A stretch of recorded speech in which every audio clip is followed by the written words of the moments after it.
Les. Thank you for taking time to attend this webinar. It's 10 p.m. here in Singapore. For those of you who are not based in Singapore, I don't know, could you just raise your hand digitally so that we can have a sense of how many of you are there? Okay. Good morning, Les. Again, you are in Mexico. Oh, that's Joyce. Hi, Joyce. Right. Yeah, good morning, Les. You are in Mexico. And again, thank you for taking time to speak with us on your new book on becoming emotion focused. This book is just hot off the press, published and available in late 2025. This webinar is to launch this book in Singapore. Let me organize the time for the next 60 minutes. In a moment, we're gonna start this dialogue, Les, and you will go on for about 35 minutes, talking about the book essentially and getting to know you, followed by a question and answer for 15 minutes.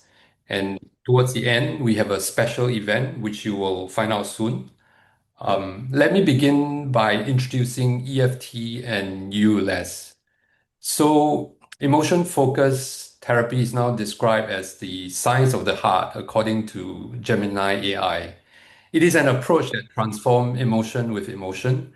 It is rooted in the humanistic tradition and combines Gestalt techniques. This is also Yeah. how he got its chair work, the two chair, and the empty chair.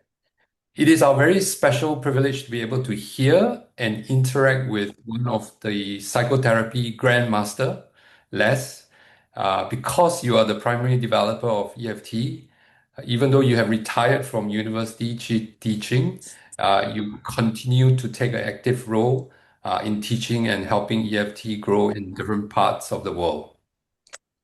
In your autobiography, you stated this question right on the get-go, whether your competency in emotions and in attunement, whether it's talent or skill, the classical debate of nature versus nurture.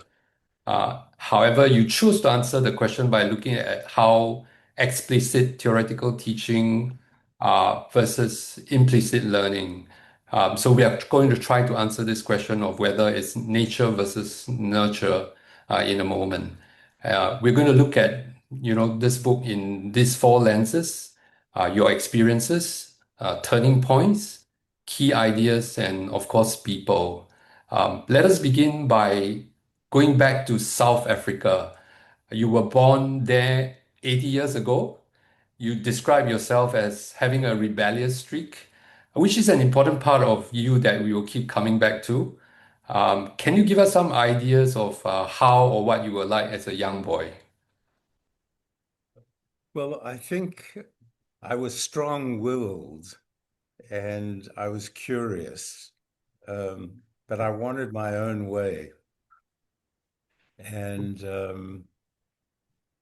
it's very difficult to. This is an autobiography that's partly personal and partly theoretical of Mm-hmm. how the ideas developed. It's very difficult to reflect on one's own childhood and but I was strong-willed, and there's stories that my mother tells, and one of them was that when we went on holiday, people came to her and said, "Are you the mother of the best dressed, naughtiest child in the hotel?" Uh-huh. But my thoughts are that I was best dressed as a little child. I've got pictures. They dressed me up like a doll, but they weren't really attuned emotionally. It was sort of like, when a child wakes up from their afternoon nap, they don't necessarily want to be fussed over and dressed up and made all. So I came to see my mother with my own children, Mm. rarely because she was in South Africa. But she was very warm and loving, but she wasn't attuned. She was sort of intrusive. So I think some of my rebelliousness was like, leave me alone. um, don't intrude in on me. And but I had a happy early childhood. But then my family got into a lot of financial crisis, and we had to sell our house and move. So there was a real rupture in my security at about at age 12. And Mm, we had to go and live with an aunt. And mm. I think that affected me. Um, so I wasn't an emotionally um, very sensitive child in the sense of being highly stimulus sensitive. But I think I did have a lot of emotions and insecurity, as well as a lot of loving as a child. And that all cohered to sort of be aware of emotions and sensitive to emotions, but also to be strong willed and want to get my own way. Right, right. So there are these so-called three strands that are coming together, this sense of insecurity and being sensitive and this rebellious, strong-willed, competitive part of you. And you did mention that, your growing up years was disrupted by an important event in terms of the family's financial situation. And your father actually went to jail, and that had a large impact on you. Could you tell us a bit more about Right. how this? And I think he went to jail for financial fraud when I was 16. Right. But when I was 12, he had a nervous breakdown essentially Uh, and right. had shock treatment. So it was when he was 12, when I was 12, and we had to auction our house and move out of the main suburb that we lived in. And that broke my friendship network and broke my social uh, environment. And I remember feeling very lonely and sort of alone without friends, although I still went to the Right. same school. So, but then at 16, my father was actually finally, because of his breakdown, he had been unable to keep control of his financial affairs. And so he finally fell foul of the law. They Mhm. found out he had been involved in not insider trading, but something like that when I was born. So there was always financial stress in the family. I think that affected my mother. But then the rupture at 12 years old, I think, was the main thing. Then when I was 16 already, I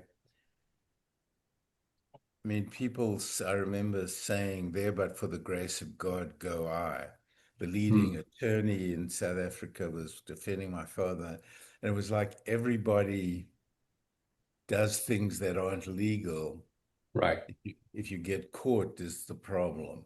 Mm. So I had and also there was the whole political situation in South Africa of racism and apartheid. So I was very like, the authorities are not good. The authorities are bad. Mm. Mm. And that covered both the situation with my father and the politics. And so I was always fighting against unfairness as I saw it. So all That's those right. things affected me. And that affected me in terms of coming into psychology and not drinking the Kool-Aid, so to speak, or not accepting the dominant narrative, always Hmm. saying there's something wrong with the dominant narrative and seeing forces of oppression. I'd seen much propaganda and oppression in South Africa at a political level, but I felt that was going on also in psychotherapy. And Exactly. Right. And that's the continuation of this rebellious streak, fighting against the dominant, fighting against the main narrative. And and can you talk a little bit about this part of you that, you see yourself as an outsider? You were saying you were referring to this philosopher Colin Wilson, uh, and how you feel as an outsider, first growing up in South Africa and then, being in the upper middle class and having success defined in a certain way, and then, coming into psychology, fighting against the dominant force. I think there are all these two, three parts that Right, right. encapsulate this part. Yeah, I think the outsider part was very important. So there was this book in which he looked at people, essentially geniuses like Dostoevsky and Nijinsky, the ballet dancer, and uh, Nietzsche, and different people, and saying they were all outside of the mainstream of society and they didn't quite fit in, although they were successful. And very I was socially central as an adolescent. I became, for those of you who know, in the English system, I was a head prefect of my high school, and and I was a very good student. I had many student awards, and I played rugby and was captain or vice captain of the teams. So I was very central, but yet I felt different. Mm, So I had these mm, two parts, and I think that really worked out, fitting in and belonging, but not really wanting to belong to what I belonged to because I was very critical of it. So mm, I constantly had the struggle, which I framed as ambition versus curiosity. mhm, mhm. I was curious and wanted to just do what I believed, but at the same time, I wanted to be successful and fit in. But Right. I didn't value the values of success, um, because I thought, especially in South Africa, that people were doing bad things, and so belonging to society was being bad. Mhm. At the same time, I wanted to belong and be recognized. Right. Right.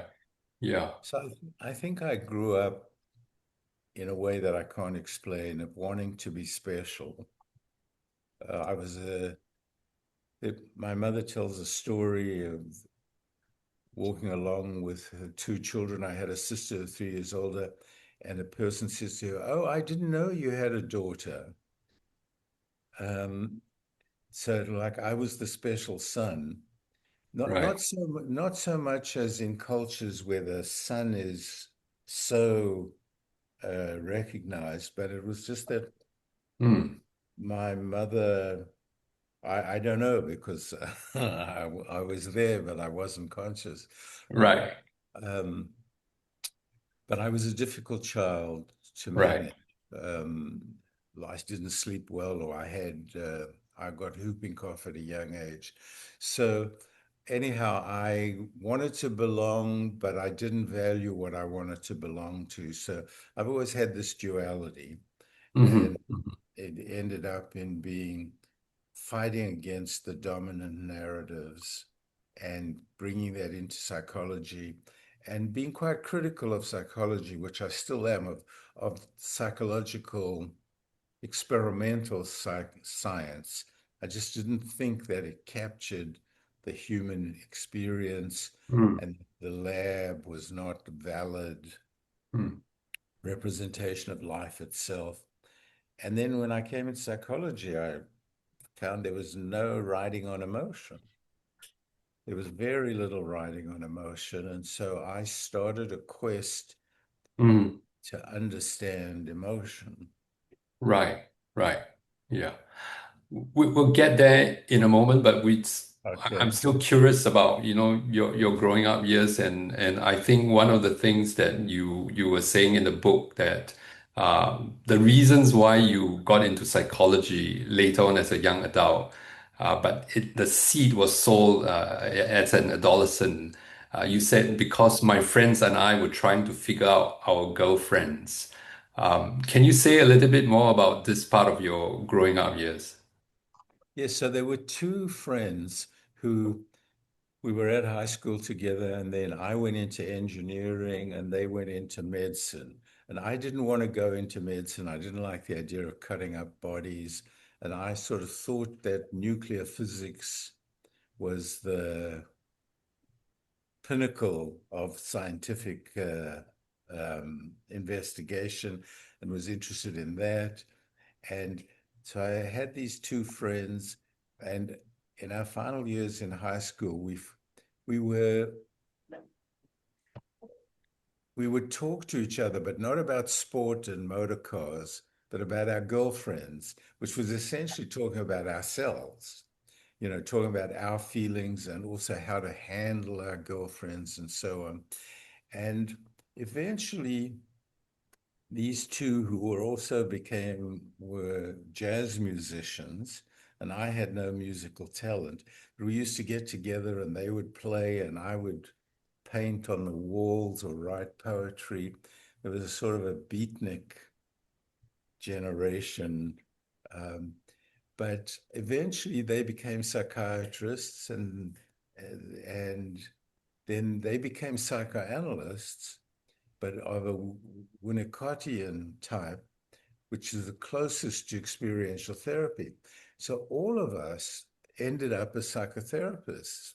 Here we Yeah. were 13 years old, 16 years old, talking about our girlfriends, but we developed a sort of empathic way of relating to each other and a non-advice giving. And we were opposed to all adults giving us advice because we didn't believe in the adults at all. Um, and so a seed was planted. I mean, my reflection is that the seed was planted there, and that then I went into engineering, but eventually became quite disaffected with that and moved into psychology and there found a real home that was helping me make sense of my adolescent experience. Okay, man. Yeah. So these two friends that you continue to keep in touch with, and you did say that you invited both of them to your 80th birthday party, but they couldn't kind of make it there. They really the conversations about girlfriends and largely about yourselves uh, actually sowed the seed of the importance of being listened to and being heard and not advice giving. I think that's really an important Right, right. foundational laying of that. And also, it was interesting because they were playing music as a form of expression.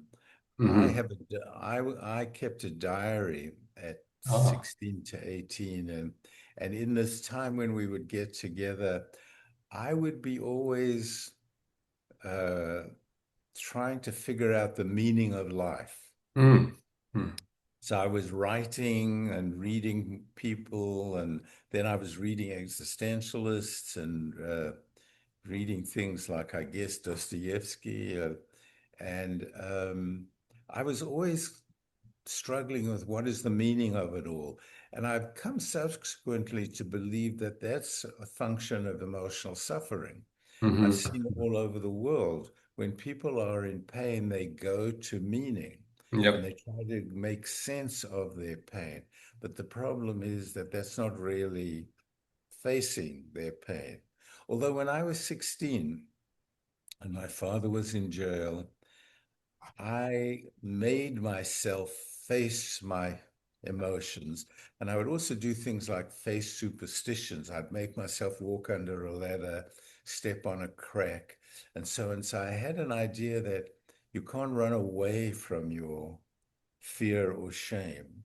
Hmm. And I went to the principal of my high school because I was the head prefect and it was a leading school. And I said, if I'm bringing shame on the school, I will resign. Oh, So I was facing directly that this had happened and I had to deal with it. It was also strategic. I think in the back of my mind, I thought if I call foul before, it might save me from having to suffer any consequences. right, right. Yeah, yeah. So those were very formative kind of experiences that contributed to Right. some of the work that you have developed today. Let me now ask about turning points. and specifically, how did you switch from engineering to psychology? And maybe tell us about the event of, you meeting Laura Rice in 1970. Yeah, my wife and I were going to so I was finishing my master's degree. It was in mechanical engineering, but I was oriented towards operations research or mathematical modeling. Um, but I didn't want to. I applied for PhDs in engineering, but I just couldn't bring myself to continue. So my wife and I were going to drop out and go to India. This was the time when the Beatles had gone to India, and it was sort of part of the whole zeitgeist. Um, and so, just by chance, one day, one of my colleagues said, I'm going to this university, York University, which is about 100 kilometers away from the university I was at. I'm going there to use the big computer, the new computer. Does anyone want to come and use it? And I said, I'd like to come with you because I'd heard through my wife, who was a psychology student, that there was a woman there who believed that curiosity was the important driving force in psychotherapy, that Mm, clients were curious and right. that you had to help them become curious about their own experience. So Mm. from my wife, I knew about psychoanalysis and I knew about behaviorism, and I thought they were both bad, essentially, and wrong, and wrong. Um, Behaviorism was too mechanistic, and psychoanalysis was too dark and too pathological. So I went with this friend and knocked on the door of this woman, Laura Rice, who believed in curiosity. And by chance, she was in her office. And she had just come from the University of Chicago, where she'd worked with Rogers. And she was in the office. And 10 days later, I was accepted into the PhD program in psychology.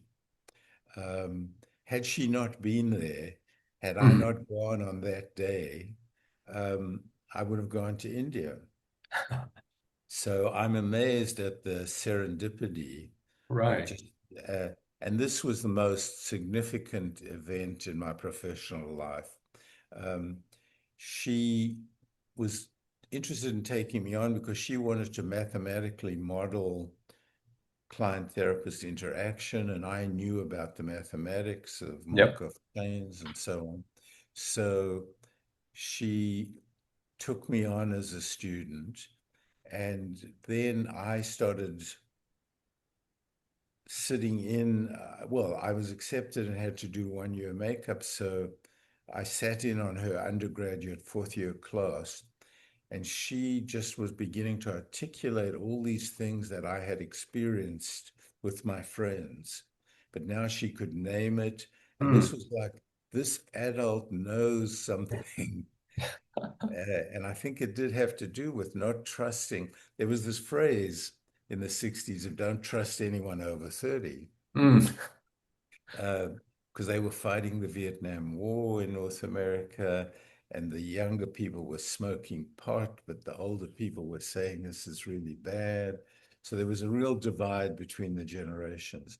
But here was someone who was really articulate, was talking about relationships. And so she was the person who introduced me to empathy Ah. and empathic responding, and then to Rogers. And then she was very supportive of me. Mm. Other students found her quite critical, I think because she was critically analytic, but I was also critically analytic. I didn't take anything that was given to me. I would always say, yes, but why or how or what is it? Mm. How does it work? And so she supported me tremendously. So she, both by giving me a very safe environment to explore intellectually, I started having faith in my own ideas. And then she was also my clinical supervisor. and she was a very good therapist, a very empathic um, therapist. And so I got supervision and started to observe her and learn from her. So both intellectually and therapeutically. Mm. And and that's one of the, and also research. She was a Mm. researcher. And that's one Right. of the things when I took on students, I looked for people who were both emotionally attuned and sensitive, but Right. also curious and intelligent or intellectually uh, analytical. So Hmm. it was that combination. But yeah, she was the most significant person who I learned from, both therapeutically and research wise, and Right. conceptually around how therapy works. Yes. Yes. And she was So, a student of Rogers, essentially. right. Yeah. So she plays a pivotal role in your journey in making or change transforming you in that sense from an engineer to a Yeah, psychologist. Yeah. yeah, yeah. Yeah. Yeah, and I think I didn't state this explicitly in the book, I'm sure, but I think mentors play a very significant role in Right. my development. And Hmm. so there were really three. Yep. So there's Laura Rice. Then there Hmm. was Juan Yep. Pasqualeone, who was Yep. like my theoretical mentor. And Mm. he taught me about the workings of the mind, and he was Yep. a neo-Piagetian. Hmm. Um, Hmm. and then there was my Gestalt therapy trainer, Mm. Harvey Friedman. Hmm. And I got to, over 3 years in training, observe him do therapy. And so I learned about chair work essentially from him.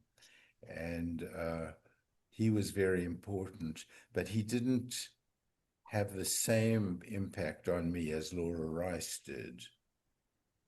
Right, right. So these were the three so-called important people that had shaped you professionally.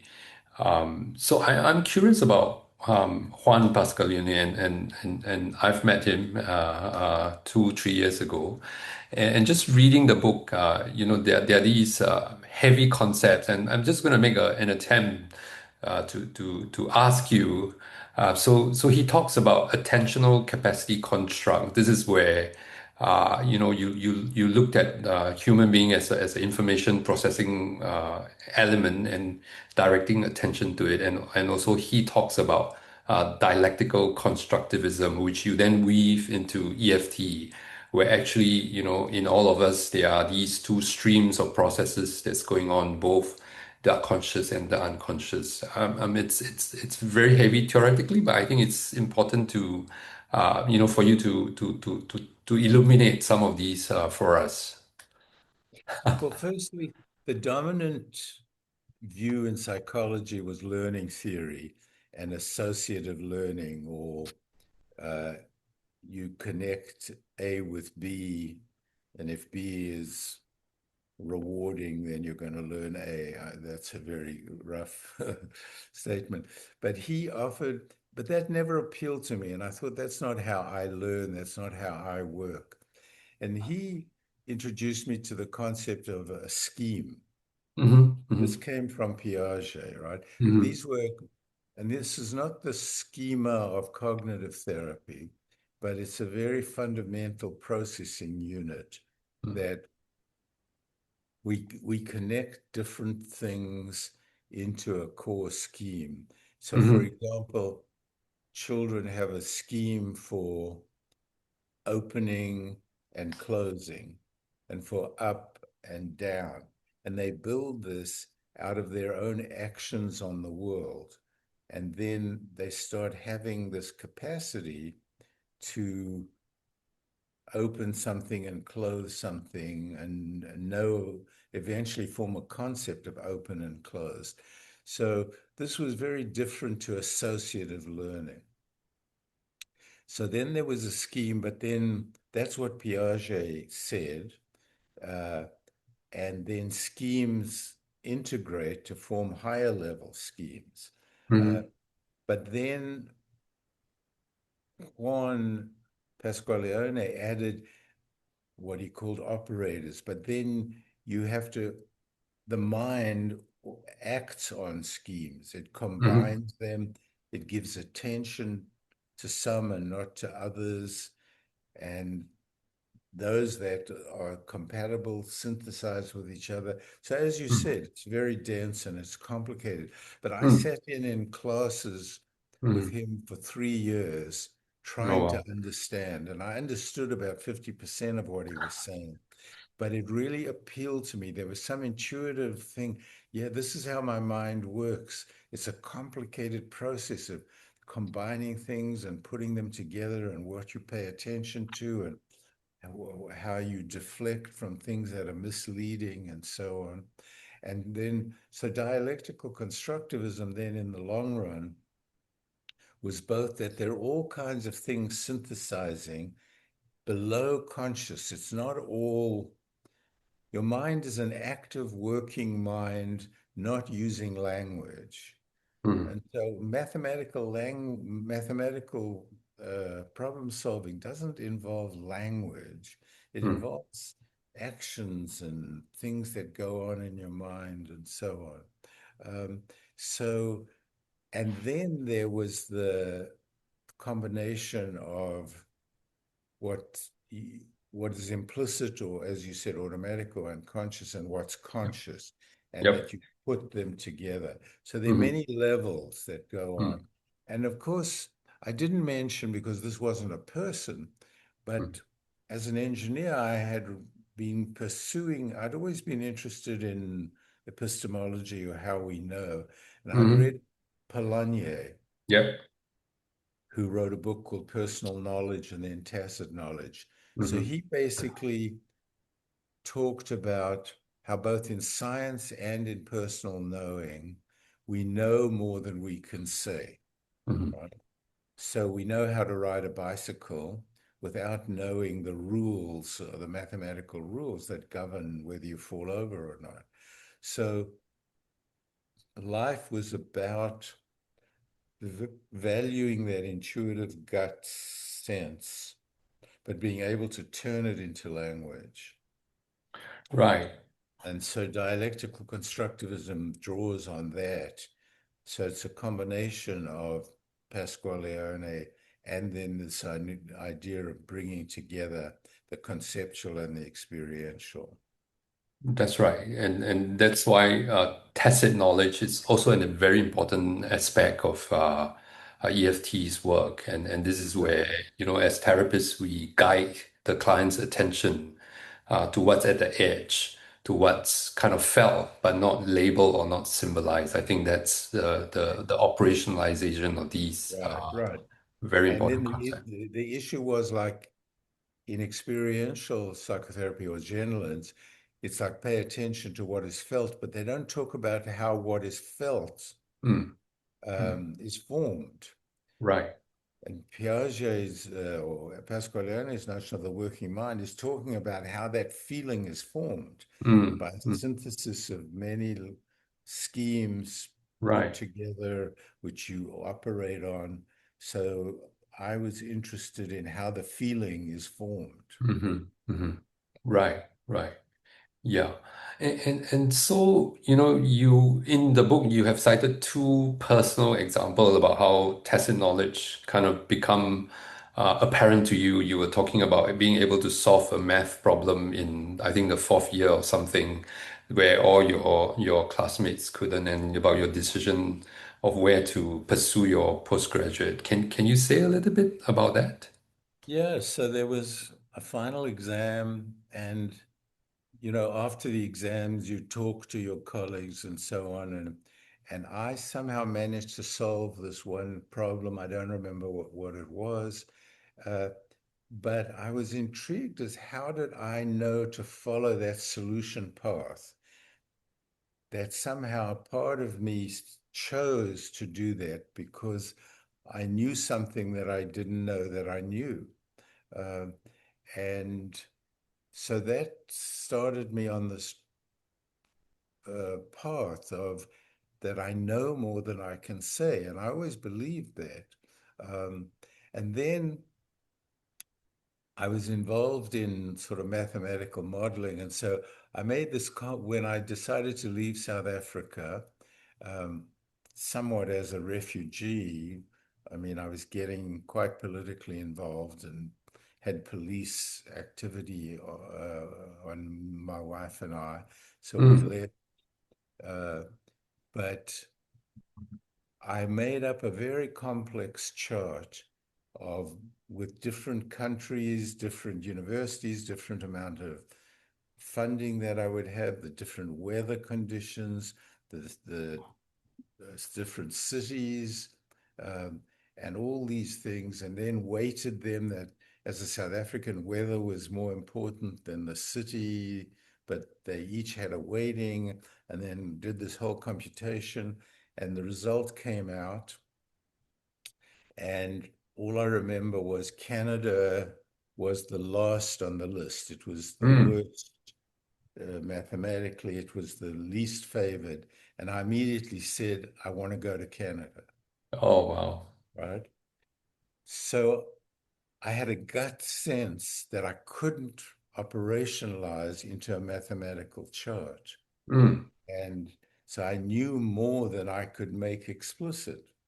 And so the whole theme of the book is we can't know what's nature or nurture explicitly, but what I can more easily identify is what was an explicit learning and what was Hmm. implicit. Right. What was school and book learning or what was personal learning. And I sort of try to follow that theme. Yes, yes. And that's an important feature. You know, making making the distinction between tacit knowledge and declarative knowledge. Yeah. Right, right. And I guess at this point, continuing on, the trajectory of emotions, can you talk a little bit more about, emotions and cognition and emotions as automatic processes, and Sorry, emotion as what? automatic processes? Oh, right, right.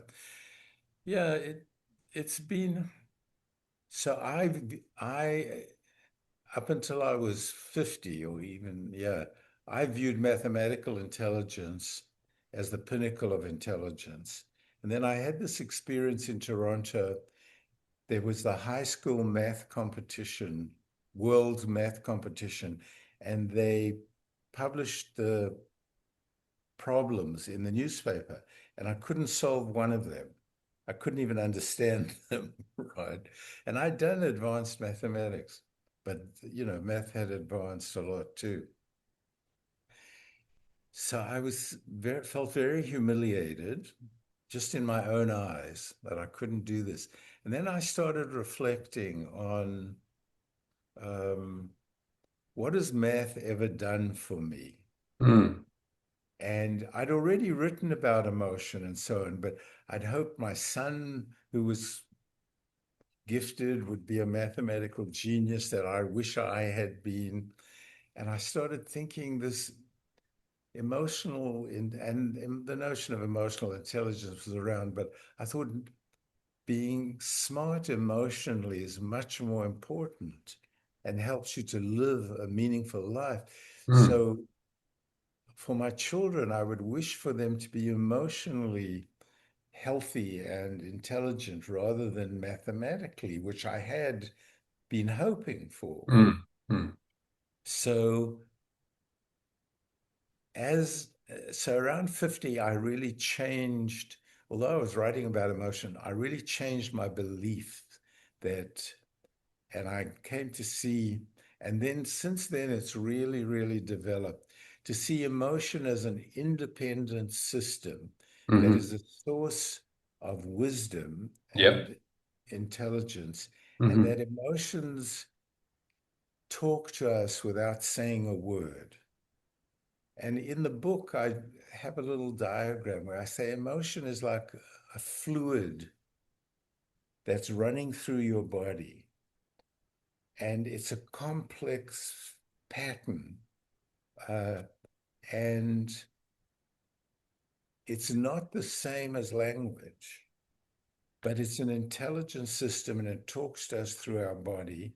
And we Hmm. have to pay attention to it. And it's automatic and it goes on without um, conceptual awareness. So recently, I had somebody who talked about um, he was very sad about some loss in his childhood, but he suppressed the sadness. Hmm. And then he found in the week during sessions that he was very anxious. Hmm. Uh, and then in the following session, he grieved and allowed the sadness, and then the anxiety went away. Hmm. Now, there was no logical connection between the suppression of the sadness and the anxiety during the week, and then Yep. the grieving, and then the anxiety going away, because there's a whole emotional system going on. And as I've gone on, I mean, I've been more and more impressed with what I knew but couldn't say, which is you've got to process your emotions Hmm. Hmm. and that emotions have an independent life Hmm. and they Hmm. go on and you have to deal with them. And if you don't deal with them, you Yeah. eventually get disorders. So I've ended up saying if you process your emotions productively, you won't have disorders. Hmm. Hmm. Yeah. Yeah. So So, that's. I've been impressed with the profoundness, the profundity of the Mm. importance of emotion, and that in a therapy, you have to deal with emotion as the thing, Yeah. and that emotions can change. And by dealing with emotions, other things change. So, emotion is the fundamental datum of human existence. And as I've said, and it's not I think, therefore I am, but I feel, therefore I Yeah. And am. so sorry, keep going. And if I had told that to my 16-year-old, he wouldn't have believed it Mm. because he was Mm. so involved in Right. meaning and concept and Hmm. thinking. Hmm. Right. Right. So this shift of yours is actually also a process, in terms of, coming to reckon, more profoundly, more personally, as you said, when you turn 50. Right. Yes. Yeah. Right. And I'm quite a rational person. I mean, I don't get very expressive emotionally, but I think, people have said research is me search, right? So I have struggled with the dialectic between emotion and conceptualizing.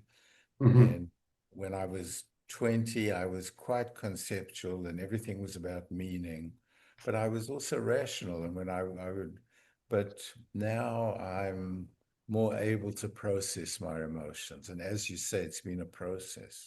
Right. Right. Yeah. Um, we are running out of time, but I think I want to take the next couple of minutes to talk about two related area, or have you talk about two related area.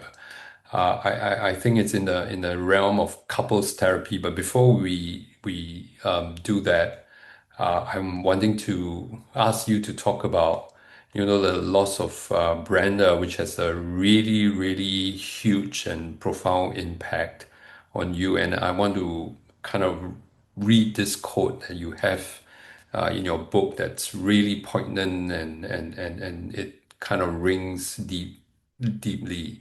And so you said that she was taken away from you in the middle of an afternoon, in the middle of a breath, in the middle of a step, in the middle of a thought, and in the middle of a feeling. That had really hit you. How was that like, to have that dealt on you? It really touches me to hear you say this now. Uh-huh. And Uh-huh. I'm 12 years past the Uh-huh. Uh-huh. loss, and often I can talk about Brenda without it bringing tears to my eyes, but Uh-huh. this really touches me. Right. And Right. I didn't Uh, know. Uh, uh-huh. but yeah, it was a profound, and again, Uh-huh. because I was able to process my emotions, I think Mm-hmm. I I managed to survive. But Mm, after she had died, she came from a very long line of healthy women. mm, mm. Her mother died at 104 Oh, wow. after Mm-hmm. Brenda died, her grandmother at 97. Mm, So in our planning, we always said I would die much before her and she would live. So after she, for those who don't know, she was crossing the street and got hit by a car. mm-hmm. Um, and I walked around saying, I don't think I can survive without her. And why Mm, wasn't it me? It should have been me. I mean, these are often things that happen in grief, right? mm, But mm. there was such a sense of unfairness. But I was really able to grieve Mm, mm, and I was able to weep. mm-hmm. And one of the things I Mm, found, and it shows you, I have this, I'll call it an mm, ability to reflect on my emotions, because one of the uh-huh. things I found was when I would think after she had gone, when I would think of her, Mm-hmm. I would feel very sad and cry, and then I Mm, would feel happy mm, because I mm. would remember the positiveness of it. Right. So I would, and then I started thinking, like, this is changing emotion with emotion. It's sadness and joy. And the joy would ameliorate the sadness, Mm, mm. and I would feel more integrated or Yeah. more at Mm-hmm. peace, right? Mm, mm, So I was mm, always inspecting my own experience, you know. mm, But mm, yeah, I mean, that was profound. And I really felt I was also very functionally reliant on her. I mean, mm, she did a lot of things because my head was in my books and in my work and so on. And she was highly supportive. mm. But I mean, that was the biggest loss of my life, the Yeah. most emotional, Mm-hmm. Mm-hmm. intense experience. Right. And it also influenced me to really see the power of emotions. Mm, Emotions just come unbidden. I mean, we just hear a song or have a thought or see something, and then the tears would just come up. Um, and it sort of gave me a hands-on experience of the automaticity of mm, emotion. mm. Right. Right. And then I did survive, and I found another partner, and um, but it's a profound loss, and Mm, mm. it it has led me to be a bit more maybe depressive. I think Right. I still carry a depression, Mm, and there have mm, been many losses in my life, mm-hmm. the loss of my home, Mm, the mm, loss of my country, I mean, or mm, leaving. mm, And mm. um, so Yeah. I I have more of a depressive organization. Right. Right. Yeah. Because this is a really profound loss. Yeah. Yeah. And thank you for allowing yourself to get in touch with, that part of your pain and there are 71 of us here and you're willing to kind of demonstrate that for us. I think that's I thank you for that. Yeah. Yeah. So maybe moving along into couples therapy. Oh, thank you. People are appreciating this. Thank you. Right, Right, right. right. So because we can't leave this topic of EFT without talking about couples work. This is where you are able to combine emotions with couples interaction, which we call cycle now. Yeah, and you said that, in disclosing underlying vulnerable feeling, change the interaction in couples. And for the benefit of some of us who are not so familiar with this part, can you kind of illuminate that for us? Um, well, I went to Palo Alto, MRI, the Mental Research Institute, and there learned about interaction, negative interactional cycles. The more I blame, the more you excuse. The more I attack, the more you defend. And that was at the level of behavior. And I was very impressed with this notion. But then Mm, I was writing on emotion, and I was challenged with how do I bring these two frames of reference together? And then uh, I saw from I was doing couples therapy all along the way, but basically it was empathic. And the idea was somehow teaching clients to be empathic to each other. But then I saw that really it was if you opened yourself as a Gestalt therapist, as Robert Resnick said, it's if you have to show up in relationships, you have mm, to be yourself. And then Buber wrote about the I thou dialogue, and mhm, that making contact is important, but mhm. it's contact with the primary underlying vulnerable emotions. Now, I learned this all with Brenda or Ah, through my own marriage. I uh-huh. mean, I definitely attribute my marital theory to my own marital experience, right? Mhm, mhm, Um, Now, I was the one who found it difficult to be vulnerable. mm, When I was 25, I couldn't say I feel humiliated or I feel shame or I feel afraid. I would say, why did you do that? Uh, and mm, mm. I saw Brenda being able to be vulnerable. And Ah, then when she was vulnerable, and then and I was meanwhile training and in Gestalt therapy, I was learning to be able to say, I feel sad or I feel mhm, hurt mhm, rather than you're bad. mm, mm, And I saw that then we would come together. mhm, And so this was my fundamental learning, and then turning it into a therapeutic approach, which didn't really exist. Uh, uh, there was Virginia Satir, for those people who might be familiar, and mhm, she was an influence on me. And my wife and I went to a week-long retreat with her, and she would talk about pulling out the wounded child. And that was similar to the notion of helping people. But I like the idea of helping people show up and be mhm, who mhm. they are and express Right. themselves.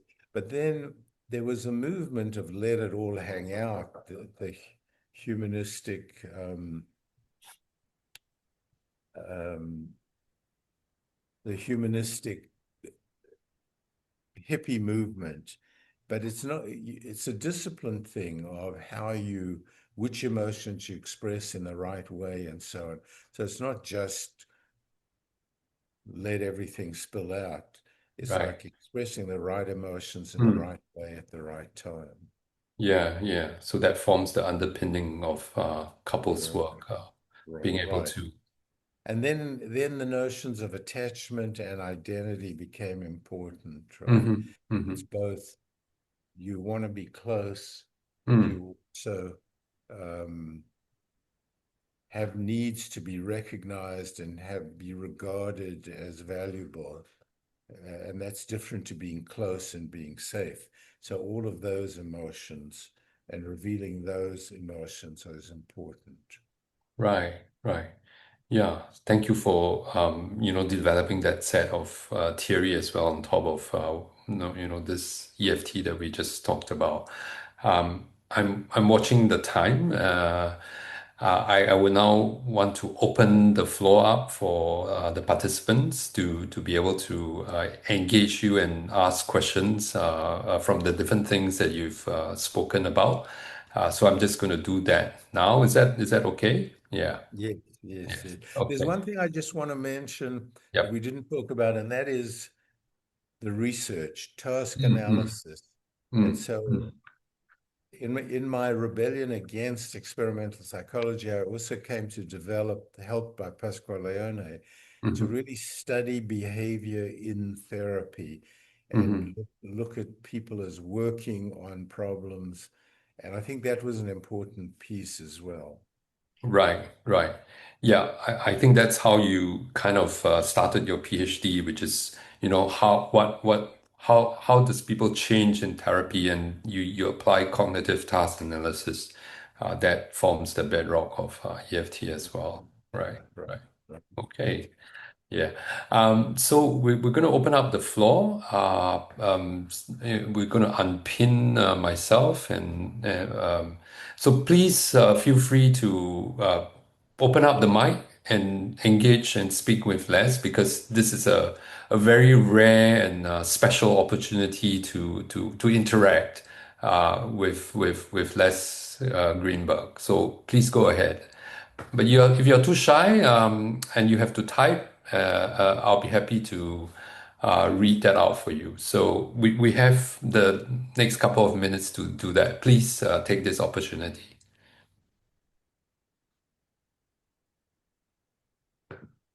Okay, Queen raised her hand. So Queen, go ahead.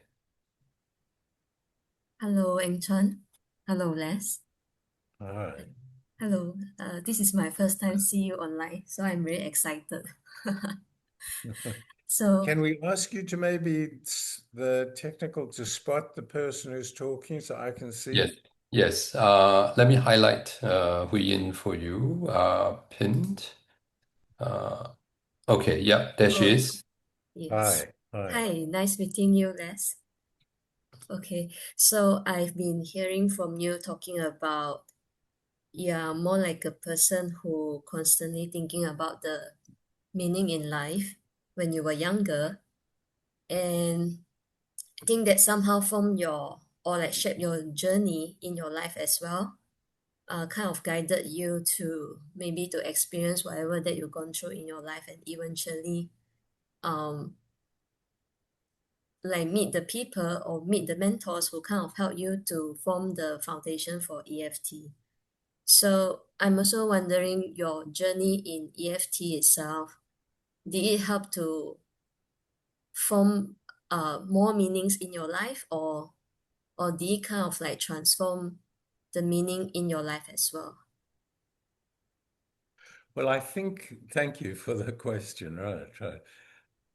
I think the big change was, and this came explicitly from both um, Eastern traditions and meditational traditions of Gestalt therapy, that I came to see that meaning came from smelling the roses or tasting the coffee rather than a purposeful meaning.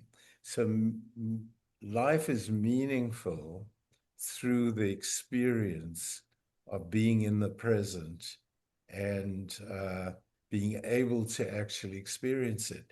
So I remember when my son was first born, I was very overjoyed, and that was wonderful. But then we had a birth celebration party, and I was so involved in organizing and feeling responsible for the party that I never experienced the joy of my son being there. And this was, when he was 3 or 4 days old. So there's a difference between actually living in the moment. So meaning comes from living in the moment. And I also believe that meaning comes from having projects. I mean, that's an existential notion. So it's important to have projects. And my project was developing EFT. And that's when, so there are those two, and that's different from searching for the meaning of life. Yes, Thank you. thank you. Sorry, can I just say one more thing? Sure. Maybe few seconds. I think my experiences with EFT, it has been very helpful as well because I'm more of like onto a spiritual path on my own. So I realized that EFT really helped a lot for the journey itself in terms of dissolving the different parts of ourselves, which eventually help to achieve that sense of peace and calm. Yeah, so I just want to say thank you for this technique, and also I think it's very helpful. And when I see the title of your book on becoming EFT, I just know that I need to come for tonight. Thank you so much. Okay, right. Thank you. Thank you. Maybe one more question, because we are 11:01. One last question. No? No takers? I can ask a question. Sure. Can you raise your hand so that we can pin you? Okay, Naomi, go ahead. Hi, Leslie. I'm Naomi. I go by they, them pronouns. Nice to meet you. I'm actually just curious about the title of the book on becoming emotionally focused. I'm wondering if that's hearkening to like Carl Rogers's book, and if you felt like there was that connection and relationship there. Yeah. Well, actually, the story of the origins of the book are in the book. Yalom, the existential therapist, wrote a book called On Becoming Myself. And when I read that, I decided I had a biographer who was going to write the book, and then she unfortunately died. And then I gave up the idea, and then I read his book, and I was stimulated by that, but I was aware of Rogers's book as well. So, but it was really independent. I mean, it was more like, how did I become emotion focused was what drove me, right? But yeah. Thank you. Okay.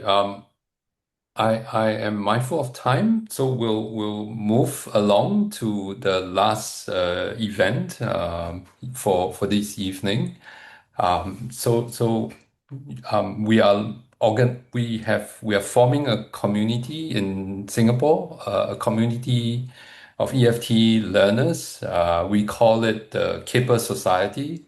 It's a community to support the learning and practice of EFT in Singapore.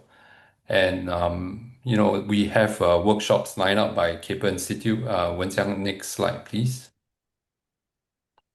Just a little bit of information on Keeper Society. These are some of the membership benefits in terms of study groups, skills practice, and even movie nights. And we will have events such as these where eminent people will come and speak to us to enhance our learning and knowledge.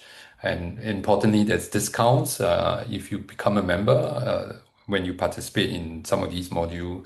And you can profile yourself on the directory on our website. Next slide. And these are the two slides that just flash out. These are some of the socials we have. We'll send them to you. And just this very important and last bit, and I'm going to orchestrate this a bit. I'm going to ask Les to bless and launch this Keeper Society. But before we do that, I need all of you to help me and help EFT, where you would go to React, and as Les gives his blessing, please do this confetti as you join into the blessing. So with this last bit, Wenxiang, can you put all of us, and if you can, please turn on your video, because that will send all the good energy and the good vibes into the EFT community. So Les, can I now invite you to give blessing and launch this Keeper Society here in Singapore? I've never actually launched a blessing before. So, well, I feel so pleased and proud that you are doing this, and it's wonderful to see. and to think about the history that we have been through. And I remember actually when you opened your practice, Caper Springs, of being there, and Yes. of the. So I want to thank you for all you've done for EFT. And you know, Singapore is a small community, and yet you've really got a lot of people engaged and involved in this, and I hope it continues. So I give you my blessing, Thank and you. um, I really wish you luck and that this society thrives. Thank you. Thank you.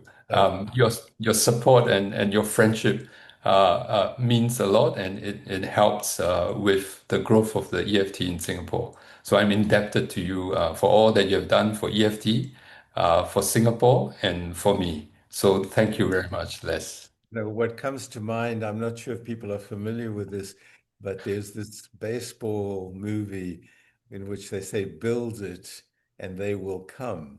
So Right. it's like you have a dream and you set up the structure and then it develops, right? Yes. And so Yes. people have come for thank you for building it. Thank you. Thank you. All All right. right.